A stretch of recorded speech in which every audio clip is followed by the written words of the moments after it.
So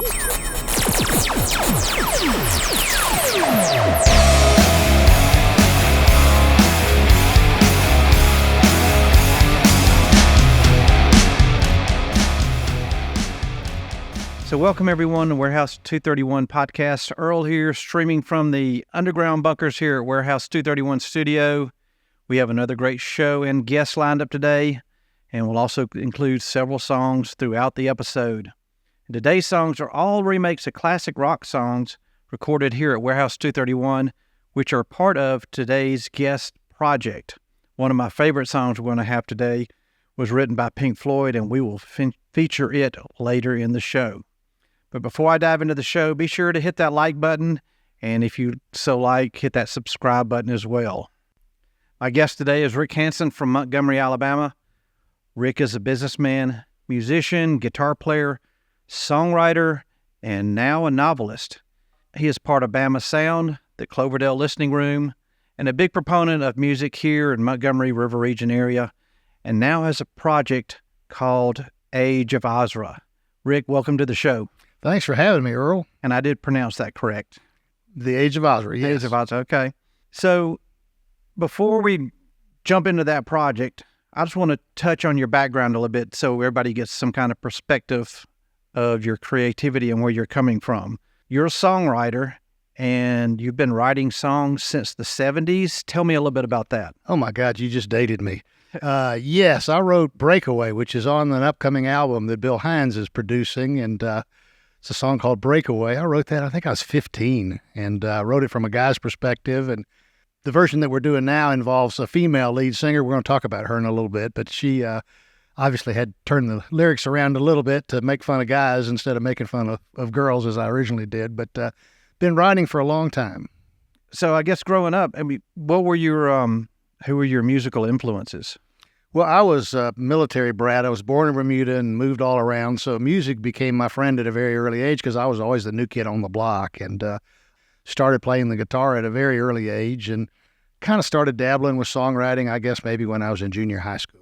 And it's just kind of continued on through the years. I've been in cover bands, most recently with a band called Wishbone, which was a local band, really talented. And we're a cover band. We did a song, or our show actually, called, it was Mom Over Montgomery. And I think there's a meeting coming up soon about an impending Mom Over Montgomery. It was a great event. We probably had 600 people there for that show. And I left that show, we did all cover stuff. We were kind of moving towards becoming a sort of a Fleetwood Mac tribute band. We had Becky Fulmer, who can sing a mean Stevie Nicks, and Beverly Crampton, who could sing, he played keyboards and sounded just like Christine McVie. And so at the end of the show, everybody was coming up to us talking about how great, we were. And I just felt so like unsatisfied. I just like, if this is the best we can expect to do as a cover band. And I went home that night and I didn't sleep a wink. And the next day I just resigned from the band. I told them, you guys, I'll support you and continue to promote your stuff, but I'd rather write songs and play them for my dog. So creativity really is kind of in your DNA as far as the songwriting. I have to be creative to stay out of trouble with my wife, Elizabeth, because it's just fun for me. I'm in the real estate business, and it can be kind of a mundane job sometimes. Music has always been a part of what I do, and particularly in 2008 and 2009, when the real estate market completely tanked during the Great Recession, I ended up reforming an old band with a couple of high school friends of mine, and just had a great time doing it, and have stayed with that ever since. This current project you're working on, Age of Ozra, from me, look, it's an online novel, but you explain to me what it is. Well, it's really a way to make our music maybe relative in some form or fashion in an era of streaming business that just does not favor the smaller indie artist. And you've had the Almas in here a number of times, and they're great. And you've shared with me how they all sleep in the van and they go do, they'll go do 50 or 60 shows consecutive. And, we all have day jobs in Bama Sound and Outside the Inside, which is a partner band we're going to talk about. And that's just not for us. The people that were doing that up to a few years ago could sell CDs and merch and kind of offset the travel expense of doing that. And now there's no way to even play a CD in this era of streaming. You probably know better than me, but I've heard every single day I've heard as low as 60,000 songs and as high as 100,000 songs are getting uploaded onto Spotify and Apple Music and the various streaming platforms. And it's just, how do you stand out? So, and I'm not dogging the streaming industry. It's worked for some people, but as an indie artist, I'd rather build a community of 1,000 engaged fans than get 2 million streams for anything. And so we've been holding our music for the last 3 or 4 years. You've seen us. We've been coming into your studio, month after month, and you never hear anything about the songs because we're just building a catalog. And I didn't know exactly what I was going to do with that catalog until about a year ago when this project kind of came to mind. And I want to release them all at one time in a package deal, and working with 5 other creators that are all best friends of mine. And that would be the guys in OTI and Cameron Dubois, who's Bama Sound's lead singer, and Bill Hines, who's you've met and who spent a good bit of time here in your studio. And, we may not rattle the rafters with this project, but we're having the time of our lives. And the Age of Ozra basically is about a reset. It's a sci-fi novel, and the songs that we put in this catalog were the basis for the book. And there's a fictional pen name that's called Sir Carlton Lawrence, which is my guitar idol, Larry Carlton, backwards. But you actually did physically write a novel. Yeah, it's a 125,000-word novel in 3 parts. And so the Age of Ozra stands for, Ausra is Lithuanian for light, and it's basically, or dawn, and it's like the age of a new dawn. So, and in this, like, the world has gotten so overpopulated and humanity has screwed up things so badly that it's just time for a reset. And so there's the book is actually set in Atlanta in 2025, and there's this huge pandemic that kills off about 60% of the Earth's population, and there's this small remnant of people that have to band together despite whatever perceived differences they may have had before the crisis happened to basically survive against a bunch of existential threats. And so the music just fits in. We've literally, just like putting a puzzle together, well, this song would work really good for, and we've actually written 3 songs, one of which Cameron recorded here, 3 original songs that were for a particular chapter. And I titled one of the chapters Outside the Inside. So those guys, Neil has already worked up the lyrics, and he's going to be knocking on your door hopefully pretty soon to, he's letting it curate right now, but to get him in there. So the book is just about a small group of people that band together to fight off just insurmountable odds of basically David versus Goliath scenarios. And it's kind of a satire against the elite of this world also that are dictating what happens to there's 8 people dictating what's going to happen to 8 billion people on this planet right now. We're going to go ahead and start off with one of our first songs. It'll be Simple Man, which is actually in one of the first episodes in the online novel. So, and these songs were all recorded here at Warehouse 231. The OTI guys came in as session players and recorded these songs. So here is Simple Man as it's featured on Age of Ozra.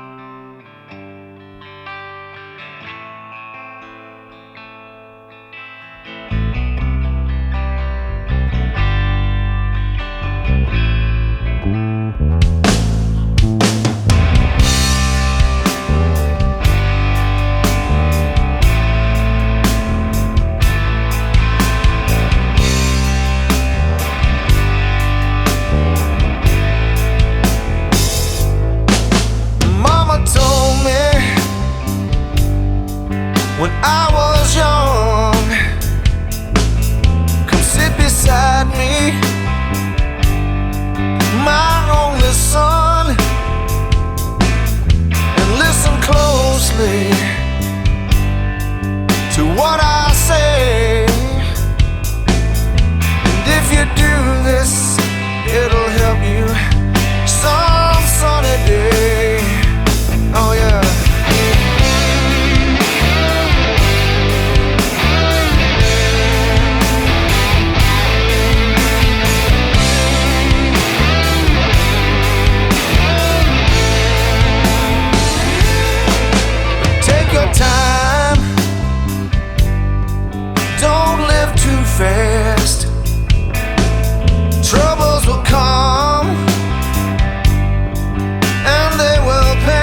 if you try.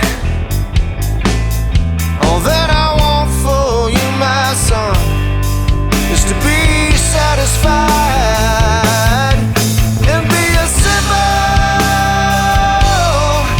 kind of man, or be something you love and understand. Baby, be a simple kind of man, or won't you do this for me, son, if you can?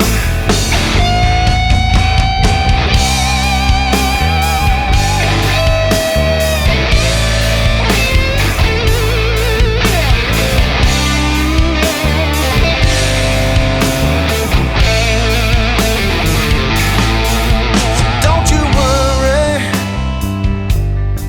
you'll find yourself.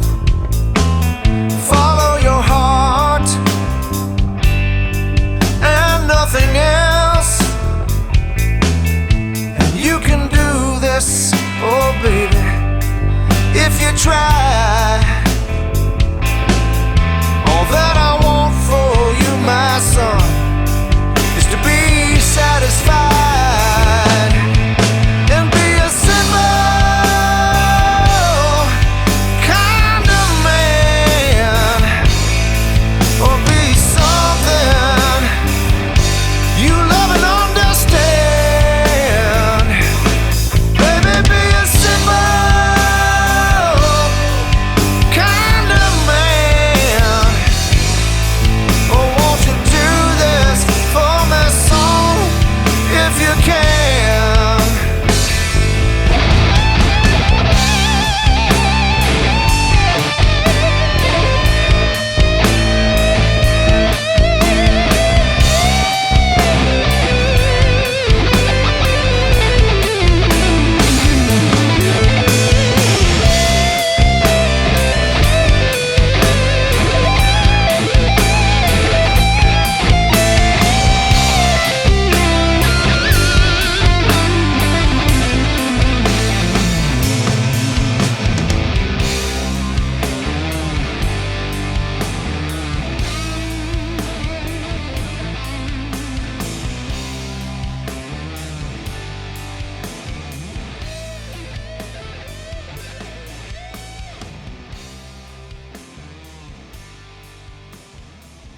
That was Simple Man, the version here on Age of Ozra online novel. And I'm here with Rick Hansen, the creator of Age of Ozra.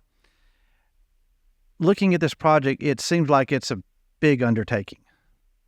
It is not as bad. It's really been a fun undertaking. It just has not been that big. We've got 6 of us basically as content creators that are involved with it, and I got to take a minute and give them a shout out. Cameron Dubois has had a huge role in this. She and I have written somewhere close to 220 songs together.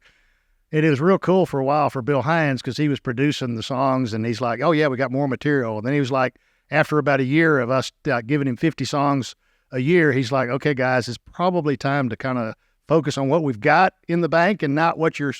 So, and then about 6 months later, when we kept sending him stuff, he's like, guys, stop, please. And Cameron and I literally tried to stop writing songs together, and she's a next door neighbor of mine and comes over to hang out with Elizabeth, my wife, and me, and we cook burgers together, and she'll bring her guitar. And we're like, no, we're not going to write a song. And before the night's over, we got another song. So it's just been great writing with her. And so she's created a lot of the subjects that we've expanded into chapter parts for the book. And of course, Bill Hines, we mentioned. Bill's an amazing producer and works well with you here at Warehouse 231. Yeah, and he does. He's been around it so long, so he knows the production side. He knows the sound and how to make things come through. I mean, Cameron and I we always have music in mind for the songs we write, but sometimes we just take him the lyrics because we want to see what he comes up with, and he comes up with something that's so radically different than anything I would ever think of. It's just coming from a completely different perspective. So he's involved with it. Neil Young, probably one of my best friends. Neil and Mark are definitely, and Cameron are my 3 best friends, and Bill, my 4 best friends. But Neil's an amazing songwriter. He writes really dark, and he'll kid me sometimes because I write superficially a lot of times, and depending on the mood I'm in, and I kid him because I'm like, okay, gosh, it's another depressing song, but it's great. And of course, he's just such a dynamic guitar player too. He's adding a whole lot. I got both those guys playing guitar because we brought in Ted White to play bass, so I got two of the best guitar players Central Alabama's ever seen in the same band, and it's just really exciting to see that. But Mark DePlanche, obviously drummer of OTI, me and I are best friends, and he's been involved with a lot of the marketing processes for this project and how to come up with creative ways to kind of get it out there that are beyond, just putting stuff on social media and Facebook. So that's been an interesting and very positive involvement. Steve Wingard can sing any song anybody's ever recorded. He's an amazing singer. And, just such a great guy. And so he's in the real estate business here also. So just really enjoy working with Steve. And that's basically it. We've just brought on Jason Zurich. But we all know him as Ziggy. He's a radio personality. He's actually a private pilot also and does a lot of other stuff also and got a great voice. And Julie Burns, who was the voice of Auburn Network and a radio DJ here. She's actually living in California now, but we're working with her too to do a narrated version of an audiobook that, and none of this is really out there yet. Those pilots that you referenced for YouTube, I'm almost embarrassed. The only reason I'm keeping them up is we're using them to show other people that were for artwork or for, right. Some of the things. We've got a couple of YouTube. So this is really just kind of pilot. Exactly. Yeah. And we didn't really know what we were doing, and we've used them as examples of how not to make the next YouTube thing. But we're going to get a month or two of material in the bank, recorded and ready to go, and then we'll start releasing either once or twice a week with segments on a YouTube channel that we'll start announcing. But for right now, to get kind of the advance warning on what we're doing, subscribe to the Bama Sound YouTube channel. That'll direct you to our website, and we'll let everybody know once this book really starts hitting all strides. We're going to go ahead and move on to our second song, Iris by the Goo Goo Dolls, or written by the Goo Goo Dolls. This was a fun song to work on for the project. It'll be featured in Age of Ozra. And so let's go ahead and listen to Iris.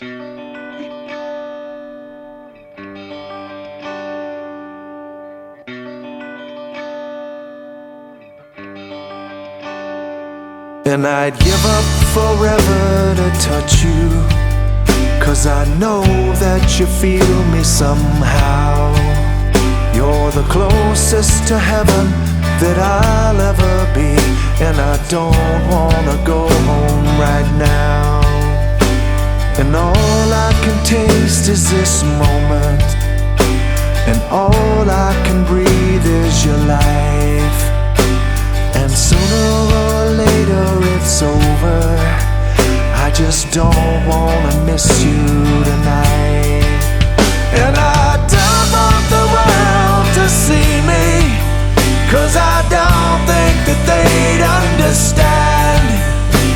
When everything's made to be broken, I just want you to know who I am.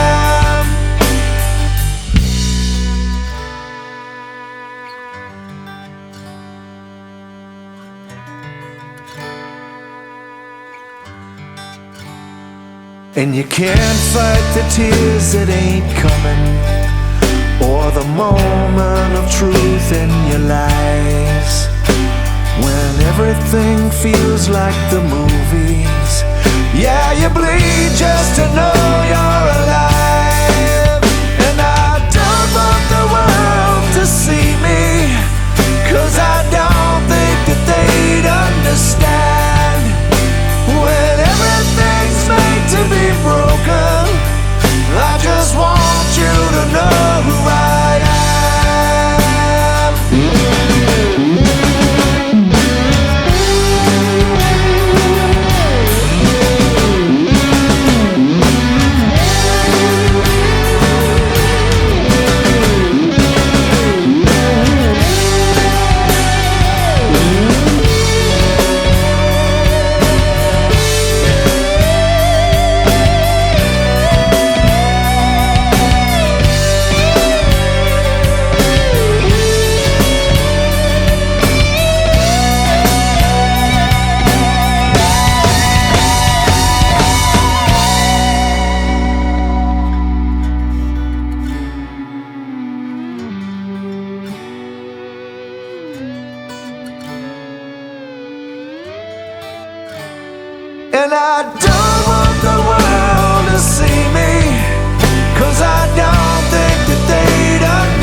That was Iris by the Goo Goo Dolls, written by the Goo Goo Dolls. And before moving on, if you're still hanging around, thank you for still listening. It means a lot. And if you haven't done so yet, be sure to hit that subscribe and like button below. So the song Iris, that song, and you may know this, I didn't know, that song started out originally written as a soundtrack for City of Angels back in 1988, and then was later added to a Goo Goo Dolls album. I did not know that. So it's interesting. You're using it as part of the soundtrack, but it was originally written for City of Angels. And from what I've read, they went in to do a viewing of the movie. They were selected to come in and write a song for it, and the next day they came out with that song. That's where that song came from. So doing a little background check on something, that's what I came up with. I thought that was interesting about the song. And I'm here with Rick Hansen, creator of the online novel Age of Ozra. And you've mentioned this earlier about how you selected songs for the novel. You kind of said they almost wrote the novel for you. Well, I was really speaking about the original songs, but in the case of Iris, there's a character. We were branding each of the characters in the book, both the protagonist and the antagonist, by an original song and a cover song. And we have some limitations with the cover songs on YouTube, obviously, with the requirement to have a synchronization license, and we're working through that right now. I did not realize, it's been a educating process over the last 6 or 7 months, that the publishing rights get sold like stocks and bonds. And, we'll be close to making a deal with Universal Studios, only to find out that the day before they just sold the publishing rights to this song or that song to Sony, or, and I'm just using that as an example. But so it's been kind of a double-edged sword, but it's been beneficial for us because it's got us to develop our own songs that would fit this piece. But Iris goes with a character that was actually in the book that was modeled after my dad. My dad's it's 2 days after Father's Day when we're recording this, and Dad is still living in Charleston and was a 4-star general in the Air Force, which was why I was in Bermuda to start with. And so he's the inspiration for a character in the book. This particular character is basically a descendant of Cain, and he's an outcast and been serving his penance to God. And so he's been incognito and doesn't want anybody to see him. And but at the end of the book, he ends up creating a victory for the good guys, and he's restored to being able to be seen in public, and so that's where that came from. Okay. Well, so the other main characters in the novel, are they based on people in the same way, or did you just come up with them on your own? Or I have to read the book to figure that out. No, there's obviously inspiration behind each of the characters, and the main protagonist starts. She's living in Atlanta. You had Rick Hendrick come in here and redo the intro to an OTI song called Urban Peasants, and which sets the whole novel in Atlanta. But she's 15 living in Atlanta, and she becomes like this amazing leader of this remnant of people that are trying to stay out of harm's way by basically escaping to the Nantahala Forest, which is in the Blue Ridge Mountains, and trying to live off the grid. Well, and you touched on this earlier, but I still want to mention the fact of the songs we're hearing today, and a lot of the songs on the novel are performed by the guys in Outside the Inside, Mark, Neil, and Steve, who, when they come in here, they're really just kind of session players, but they are the band Outside the Inside. But they're so good, they just come in and they can knock it out in 1 or 2 takes. I mean, consummate professionals, all 3 of them. And before they come into a studio session, several of these songs they play in their set list. And I'd seen them perform them, and I might be at a show thinking, boy, that would really work well for this book or this theme or this character. But in other cases, I went to them and said, guys, I don't think they'd ever played Iris before. And so I said, what do you think about that? And they practiced it. They're just super professional. And before they came to see you, they had spent hours in their own studio working it through. And I just love those guys, man. They're just awesome. And with that, I'm going to move on to our last song, which was one of my favorite songs to kind of work with, just because we did this one a little differently. It's actually not even 100% complete, but I'm going to go ahead and play it anyway. It's a song written by Pink Floyd. and it's the Dogs of War.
Dogs of war and men of hate. With no cause, we don't discriminate. Discovery is to be disowned. Our currency is flesh and bone. Hell opened up and put on sale. Gather round and haggle. For hard cash we will lie and deceive. Even our masters don't know the webs we weave. One world, it's a battleground. One world, and we'll smash it down. One world. One world. Invisible transfers and long distance calls. Hollow laughter in the marble halls. Steps have been taken, a silent uproar has unleashed the dogs of war. You can't stop what has begun. Signed, sealed, they deliver oblivion. We all have a dark side, to say the least. And dealing to death is the nature of the beast. One world, it's a battleground. One world, and we'll smash it down. One world. One world.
things can get strained. Whatever you change, you know the dogs remain. One world is a battleground. One world and we'll smash it down. One world. One world. One world. One world.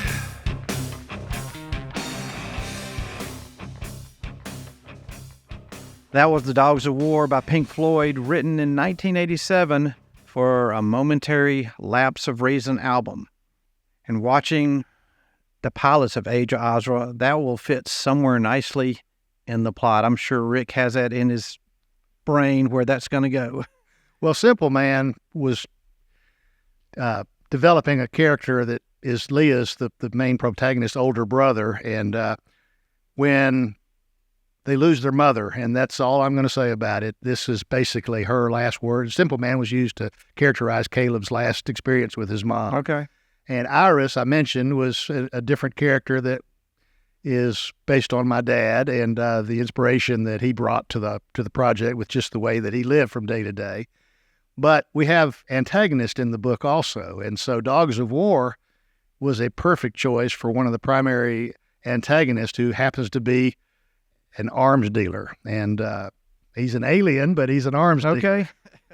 And that song, I mean, that was not one of the more recognized Pink Floyd songs, and the album came out after most of their body of work had already been done. As a matter of fact, I remember Steve Wingard, when I talked to him about it, he's like, I'm not sure I know what that song, I'd heard that song before. And Steve, if you're listening and I'm getting that wrong, then you can correct me next time I see you. But I think Steve, leave it in the comment if you got it. Yeah, there you go.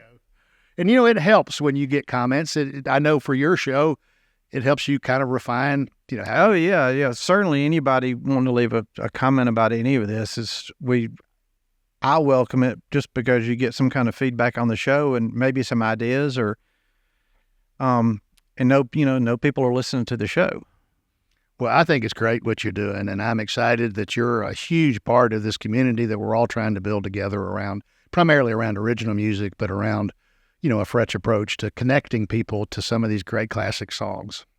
Tell me, you're still working Age of Ozra, but tell me, how can people follow along? How can they follow along with the progress of the novel and your project? But what are the ways people can find out about it? Well, it's singular right now. The best way is to go ahead and subscribe to the Bama Sound YouTube channel, and it'll have links to our website. You can do that. We're really dumping things periodically about once a week, and we just put an OTI song that I think was recorded here. Secret Lies, was that recorded here? Yep, we did Secret Lies here.